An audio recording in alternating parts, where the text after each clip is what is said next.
تلك الدار الآخرة نجعلها للذين لا يريدون علوا في الأرض ولا فسادا والعاقبة للمتقين.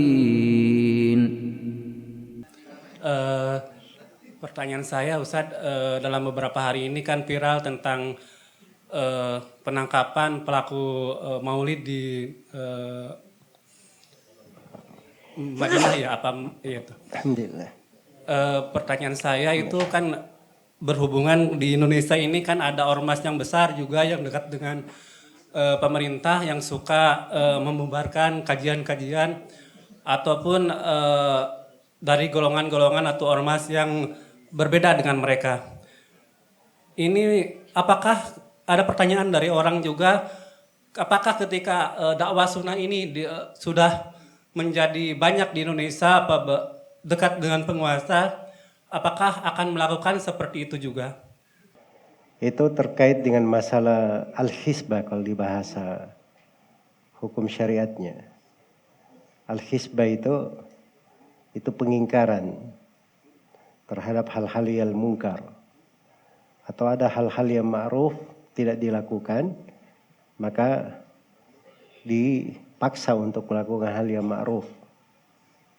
Misalnya di waktu sholat 5 waktu diperintah oleh pemerintah supaya ditutup toko, semuanya pergi sholat ke masjid. Nah, itu boleh pemerintah melakukan, itu hisbah namanya. Dan itu bagian dari syariat dan salah satu komponen di dalam tata negara. Salah satu komponen di dalam tata negara. Ya saya heran juga ya kalau ada kejadian di negeri orang, kenapa dia pergi ikut campur? Itu kan negeri orang. Ada politiknya, ada aturan negaranya. Ya kan? Di rumah orang dia mau pergi atur-atur orang. Jangan kamu bikin begini, jangan bikin begitu.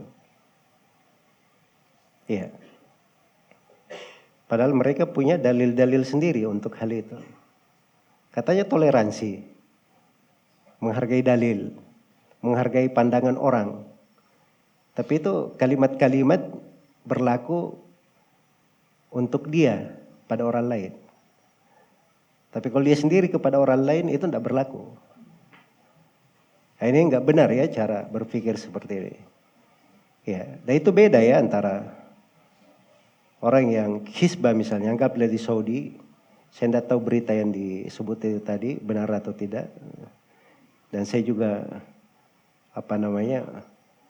belum tahu itu.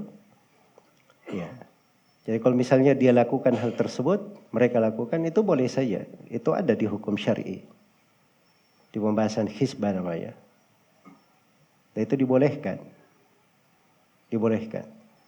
Tapi kalau membubar-bubarkan kajian, padahal kajiannya adalah tentang ilmu dan hukum negara tidak melarang kajian yang seperti itu, kemudian ada ormas tertentu yang membubarkan kajian yang tidak sepaham dengannya, itu dia bersanding dengan iblis di dalam melarang manusia mengambil ilmu agama. Sebab syaitan dan iblis itu paling tidak suka kalau orang belajar di majelis dzikir, apalagi belajar Al-Quran dan Sunnah. Itu perbuatan yang diharamkan, tidak diperbolehkan. Jelas ya? Ini saya berbicara tentang hukum. Siapapun yang melakukannya, itu adalah ketentuan di dalam beragama. Dan itu tidak diperbolehkan. Tidak diperbolehkan.